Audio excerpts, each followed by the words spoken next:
channel on narcissism, narcissistic relationships, and healing from narcissistic relationships. So this is a big question for people who are experiencing or coming out of narcissistic abuse. How do you stop rumination? Let's break this down. This is a complicated one because it's not going to seem as straightforward as you think. This is a struggle that survivors, this is something that survivors struggle with most. In my healing program, and if you're interested, the link is in the video notes, but in my healing program, amongst the survivors in there, it was the #1 issue raised as a problem in their healing process. And as a therapist, it's not an easy one. So imagine my surprise a few days ago when I saw an article in the New York Times called, "How Do You Stop Rumination?"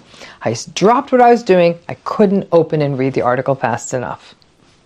And once again, I was frustrated. It's becoming so clear to me that a lot of content on mental health in the mainstream media does not cover the unique corner that survivors of narcissistic abuse live in. The article wasn't all wrong. There were some useful suggestions, some interesting insights that I agreed with. But it also missed the boat. And when they laid out what leads people to ruminate, not one mention was made of being in any kind of toxic relationship, which I got to tell you, in my many years of practice, has been perhaps the most major driver of unbreakable rumination, those toxic relationships. There's a mistake in thinking that rumination is just about being stuck in something that is being exaggerated or distorted in your mind. It's really not that simple. Rumination isn't just about obsessiveness and making a mountain out of a molehill. It's actually about the mountain being real. The things people experience in these relationships, gaslighting, invalidating, confusion, manipulation, it's all real. You aren't exaggerating how bad or how confusing the relationship is. So the rumination is basically a, what the hell is going on here? What can I do about it? And then the second piece of the rumination is the grief about the loss if the relationship ends. So that was my first issue with this article. Then they went on to make 5 suggestions. The first suggestion was, divert your attention. Okay. So since many of you still have to manage the narcissistic person on the daily, or people, where exactly are you supposed to divert your attention to? And even when I've given diversion guidance to my own clients, even I rolled my eyes as I said it. I mean, how many games of Candy Crush how many shows can you binge watch? How much of that can you do to distract from these relationships? How many naps can you take? How many hikes can you take? Whatever. There's one part of the diversion piece I can get behind. Sometimes diverting our attention can refocus our attention, and by doing something else that absorbs us, we may be able to put the ruminating thought down. So I'm not completely mad at the suggestion, but I also have to acknowledge that it's not easy for survivors who, after the diversion, are basically walking right back into the same mess as before, and more rumination will begin. That's an obvious risk of diversion. But heck, if you can find some relief if your diversion is something like a comedy or getting good feelings from planting some stuff in a garden or something like that, that's a few minutes you're not ruminating, and there might even be relief that overtakes you from a different emotion. Now, the next suggestion was trickier. It was avoid your triggers. Now, that's not easy in a narcissistic relationship because a relationship is just one big trigger. The avoiding things that remind you of the discomfort is hard when the discomfort is living in your house or down the street or in the next office. So it isn't even rumination, but reality.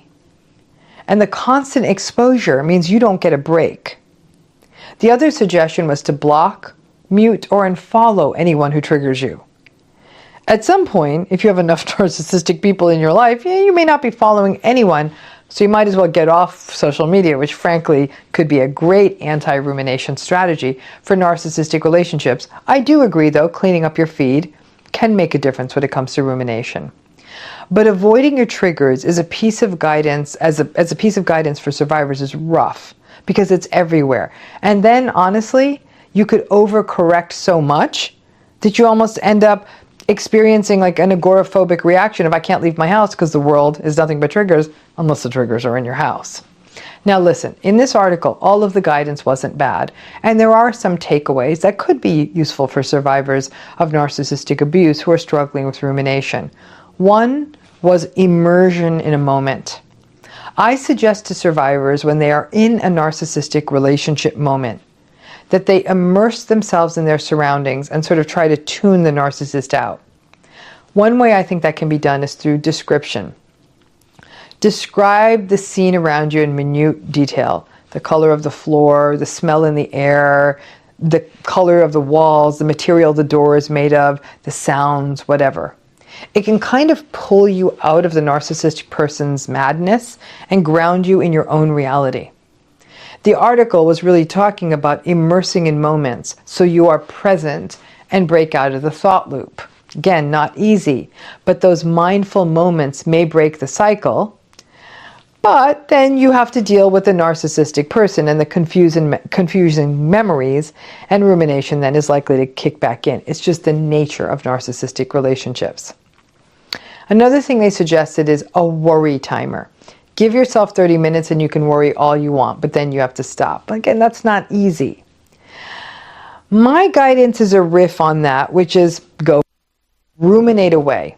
Talk about it, journal about it. Now, it can sometimes be hard to find people to ruminate repeatedly with, but if you got people you can turn to, do it, and that might also be therapy, support groups.